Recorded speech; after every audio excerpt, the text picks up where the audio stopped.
My name is Jamie. I'm the membership coordinator here at the Korea Society, and welcome to the 72-hour Shootout launch party. Yay! Hey, this is such an exciting event, and I think the theme of looking deeper especially is such an important step for the film industry to be taking right now, and we're just really happy to be hosting this event for the second year in a row. So in addition to supporting the Film Lab, the Korea Society also supports the New York Film Festival, the Asian Film Festival, which will be held from June 26th to July 11th this year at the Lincoln Center. And we also have a really cool event happening in this room right here next Monday at 6:30. We're inviting a Korean Studies professor from Harvard to discuss the evolution of anti-communist films in South Korea. So if you want to attend and become a member, check out the back table. I've left some membership brochures as well as my business cards for anyone interested. And now please allow me to welcome Jennifer, the president of Asian American Film Lab. Well, first of all, a huge thank you to the Korea Society. This is the second year in a row that they've hosted our launch party. We are so grateful to them for all their support of diversity in media. So one more round of applause for Jamie, Fran, and Danielle at the Korea Society. All right, guys, welcome to the 11th annual 72-hour Shootout. I'm excited. I hope you guys are all excited. Maybe crickets. Okay, that's all right.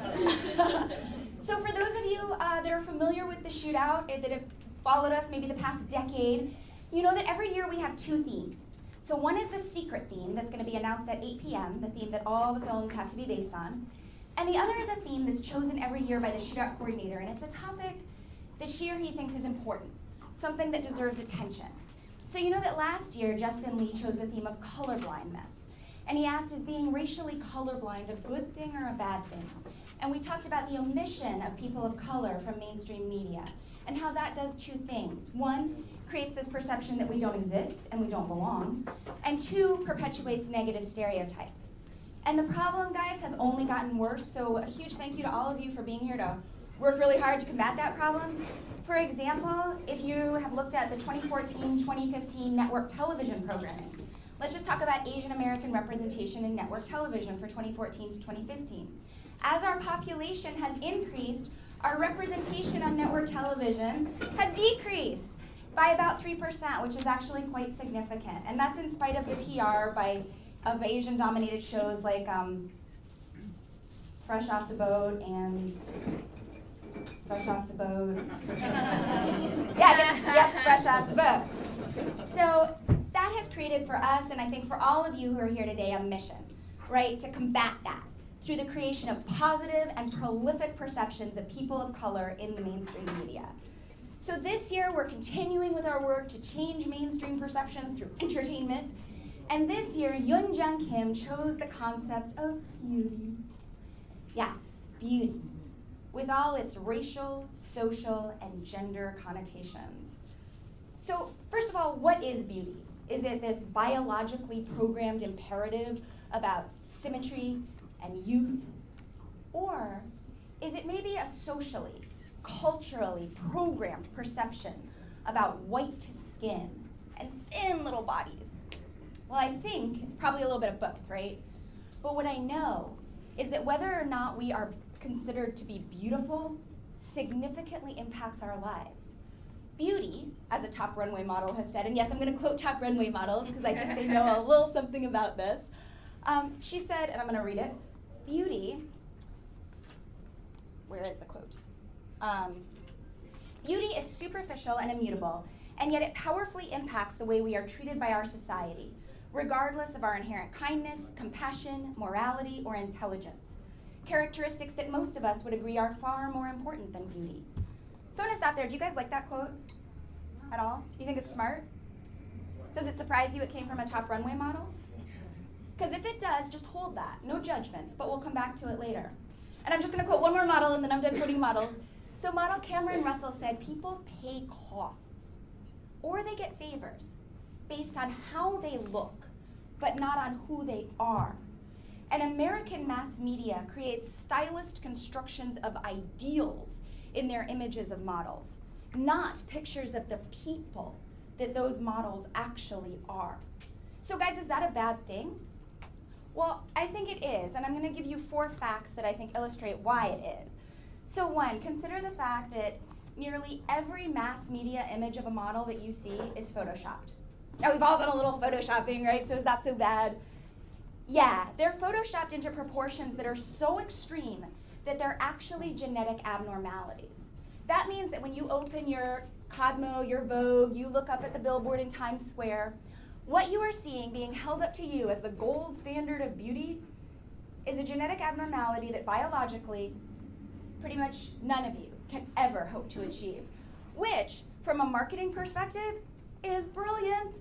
Because if the media can get us to buy into that, to believe that that's the gold standard of beauty, then there is no end to the money that we will spend on products and services to attain that impossible goal. So, and I'm just gonna, I think I'm loud enough. I'm gonna put that down.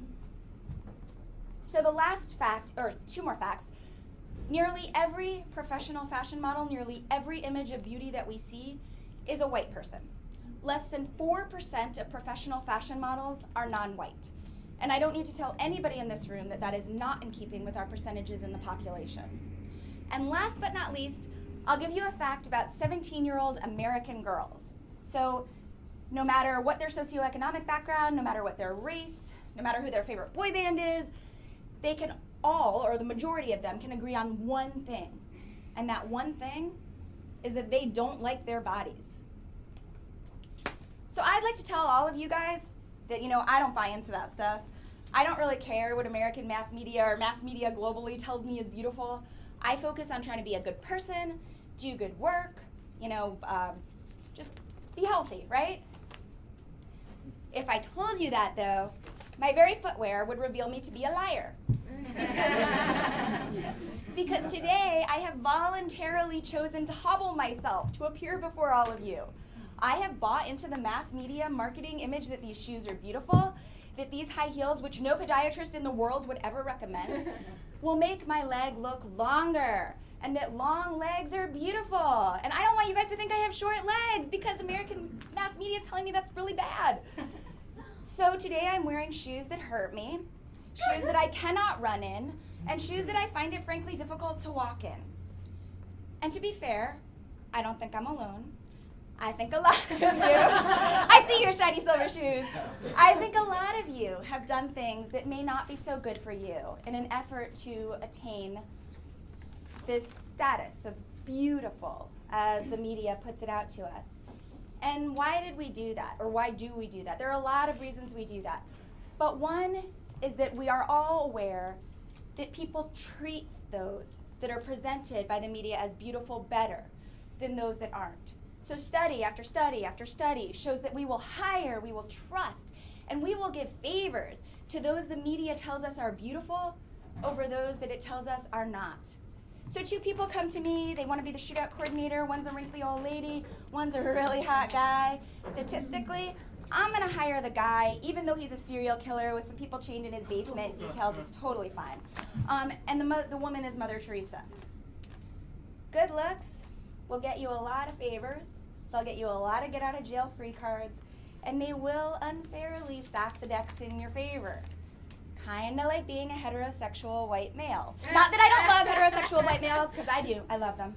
But that segues me into gender. So women, in particular, are constantly bombarded by media messages to be younger, which by every second is more impossible. I know all of you have aged tremendously listening to me talk. I'm almost done, don't worry. Skinnier and more beautiful. And that creates a gender divide in which culturally women are judged far more than men based on our aesthetic. And our traits such as intelligence, strength, and other technical skills become secondary, tertiary, not even considered at all. So go back to that model quote I gave you that I thought was pretty smart. And I asked you, were you surprised the quote came from a top runway model? So think about it again in that context. Now I'm just going to throw out the gender divide. Actually, it's pervasive, and it's something that often we don't even think about. And I'm going to just give you two real-life examples of how that hits home every day.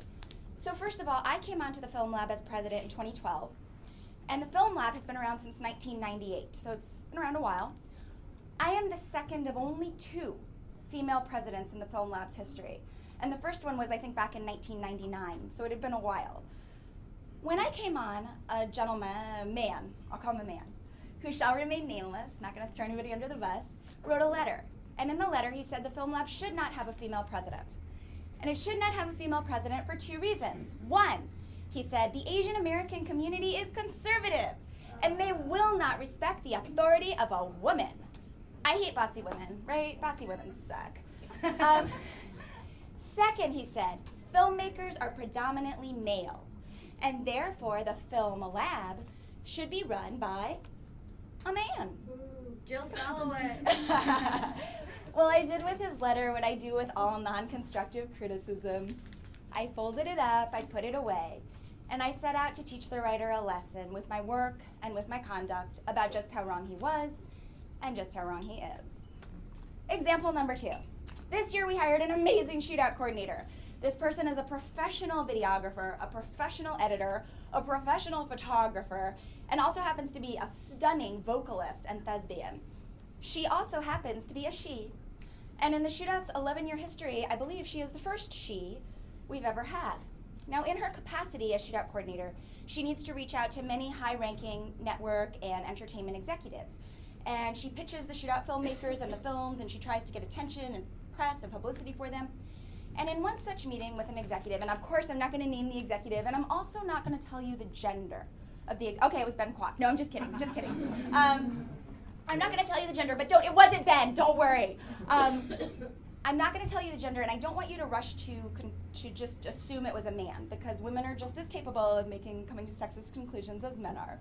So she went, she talked a bit about herself, she talked about the Shootout, and the executive said, hey, I'm in, awesome, this is great, fantastic, but I have some concerns. On the technical side, who's going to handle the technical stuff? And when Yun said, well, me. I mean, that's my job. She was met with derision, she was met with laughter, and she was met with a series of low-level, condescending questions meant to test her technical knowledge, like, okay, sweetheart, do you know what a boom mic is? Ooh, ooh. So, when Yun told me about that, I had some other questions and words, and I wanted to speak to the executive. And Yun said to me, no. She said, Jen, wait. She said, Jen, this is our opportunity. It's our opportunity to teach this person and everyone like this person a lesson about who we are and what we are capable of. She's pretty awesome, right? So now, guys, a lot of you in this room are filmmakers, and starting at 8 p.m., you will have 72 hours to create any world you want to create. To use the words of 72-hour Shootout Judge David Elliott, who I think is here somewhere, you will become gods. Everything is in your power. The world is your oyster, and you can create any standard of beauty you want. It can be the same skinny white model standard, that's your choice. Or you could create a world where beauty is made up of those inherent traits that the model talked about, inherent kindness, compassion, morality, intelligence. Beauty could be disabled people, Asian people, little people, white people, black people, Hispanic people, multiracial people. It's entirely up to you. Guys, make no mistake, okay? Societal ideals of beauty encompass a legacy of gender and racial oppression through their omission of people who don't conform to the skinny white model. And in doing so, they create a world in which the vast majority of us are marginalized based on meaningless and superficial characteristics.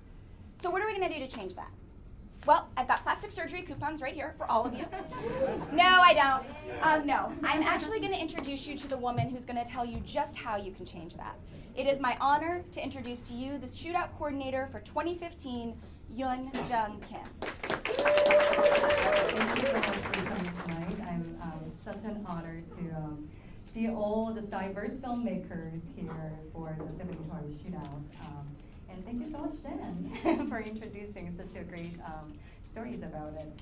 So as a filmmaker and storyteller, like all of you are here, I know that the art world is very tough and brutal sometimes. And we all experience that slam door, crying from the slam doors, and just, we are, because based on the nothing but our race and gender, and, for myself, language, of course, as you can see now. Because all we know, this harsh reality, I'm very happy that 72-Hour Shootout can provide a home for all of us in terms of education, stability, and support and promotion of your amazing work and talent and endeavor. This industry runs because of people like you here, and I hope that the Shootout can promote filmmakers of color and our stories, which will show how colorful is the world we are living in, actually. Jennifer already mentioned about that, why diversity matter in the mainstream media, but I'm going to add a little bit on that. So I grew up in Korea. I came here 10 years ago. Before I moved here, so many times I thought about why there are a few of Asians in front of camera, and also behind of the camera too. So I thought about that, and first my guess was probably Asians all wants to be a lawyer, doctor, and other professionals. And I'm telling you, I was coming from Asian country, but I thought that maybe they want to be a lawyer and doctor and professionals, not filmmakers or entertainers. And then my second guess was, maybe white people are better than Asian people, or maybe they are more talented and more creative than Asian people, so they have more opportunities and probably beautiful than Asian people. So I lived here 10 years. Yes, boo, right? And that's what I thought. But I lived here for 10 years, and now I know that there are so many talented, creative filmmakers and entertainers of color, but our opportunities are never the same as the default color. As we all seen from this Aloha movie, yes, I'm sure a lot of you wants to talk about this, but our film and TV industry is not portraying our world correctly as 2015, not 1950s. So the reason that I bring this up is that American film and TV industry has such a huge impact on the world. Every little place in this world. Not just in US, but every little countries, Korea, Taiwan, Europe, everywhere. And that is a huge responsibility. And because of that, I thank you all for coming out tonight to support and bring your courage to the 72 hour of this craziness and passion. So let's give a round of applause for all of you.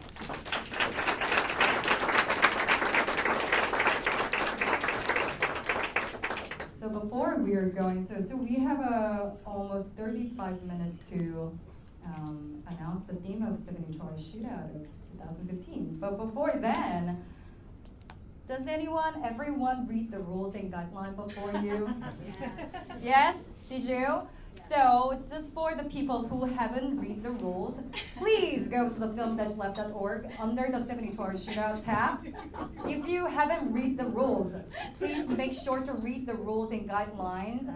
The contest theme, whose element may include a prop, a character, a place, or a line of dialogue, will be announced 31 minutes later at 8 p.m. here at the lunch party. So to qualify as an official entry in the shootout, each team's film must contain all required elements of the contest theme.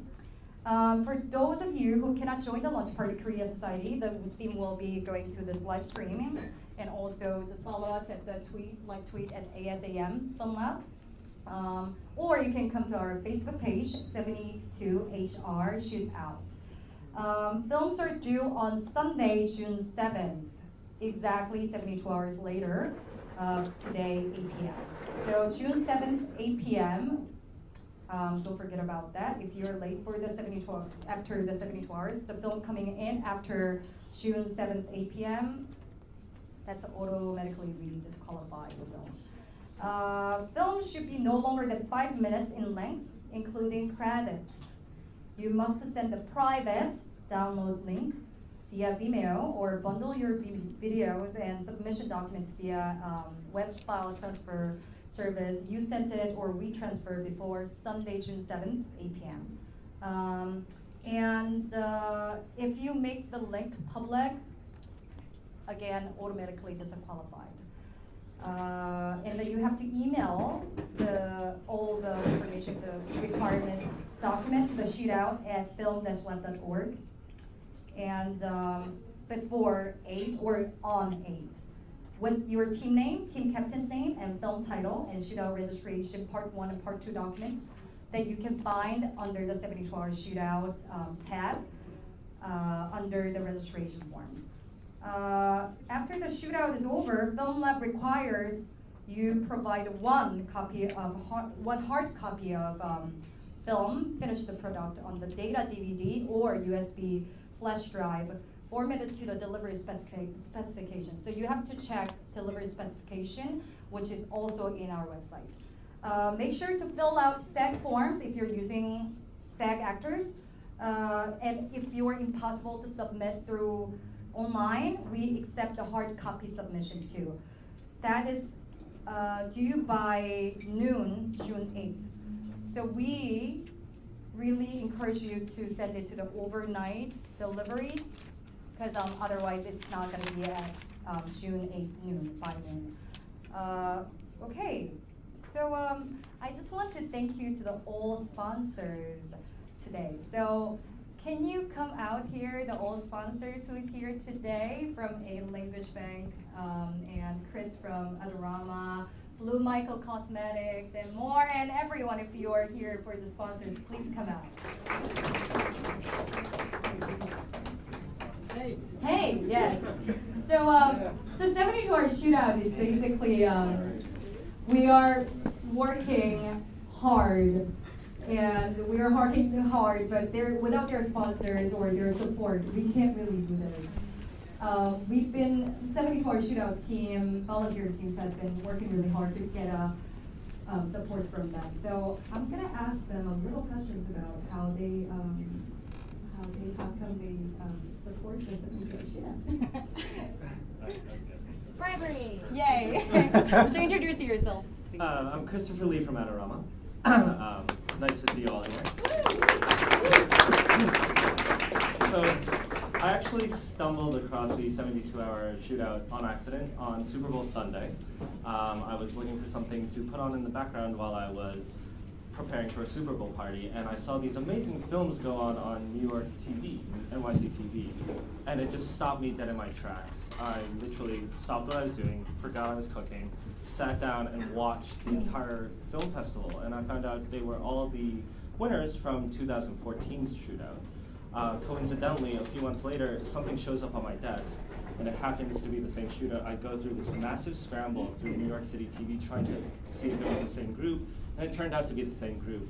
And just having been moved by all the movies I saw that people contributed to the shootout in 2014, the only answer was yes, we had to sponsor. So I wish you all the best of luck, and I look forward to next year's Super Bowl when I sit down and instead of preparing, I'm watching your amazing films. So. Yay! Hi, my name is Josh. I'm also with Adorama, and Chris answered that question so eloquently that there's an impossible way that I could add anything other than if you do have any questions about a possible discount, feel free to see us, and we can answer anything you have. Yay, thank you. And then?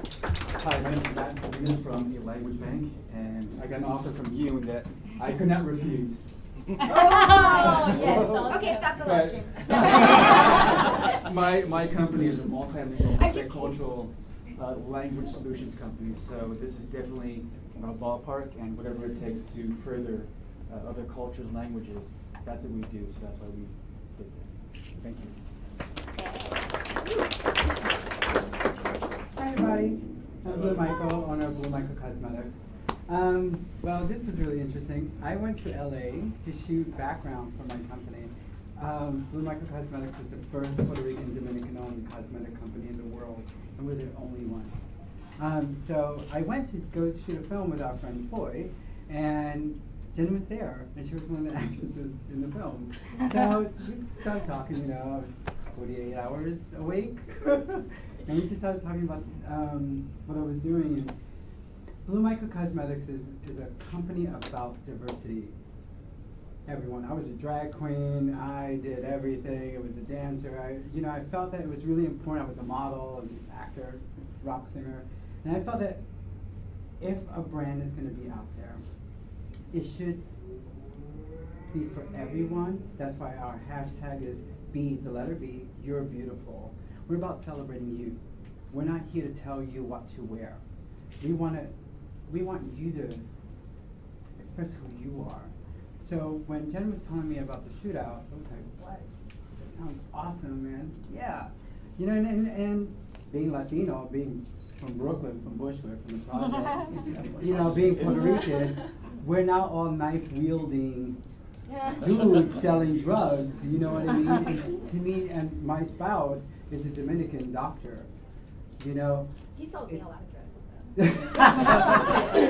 No, but you know, it's something to, you know, it's not about seeing, for me it's not about, I don't want to see just typical, I'm just going to say bullshit out there. I'm not into it. We are CEOs, we are doctors, we are humans, we're a president. You know, there's transgender, there's everyone, and it's about celebrating people, and that's why I love, and I jumped to the idea of doing this. To me, it's really important, and I do get very emotional about it because I'm 45, and it's not enough. So it's time to change, and keep it that simple, because this room is filled with every shade, not just one, and not just one gender. It's people. So that's why I felt it was really important for my company to be very proud to be involved with this. And thank you for asking me. I'm honored. 100%. Thank you. But this is my team. Thank you. Give a round of applause again.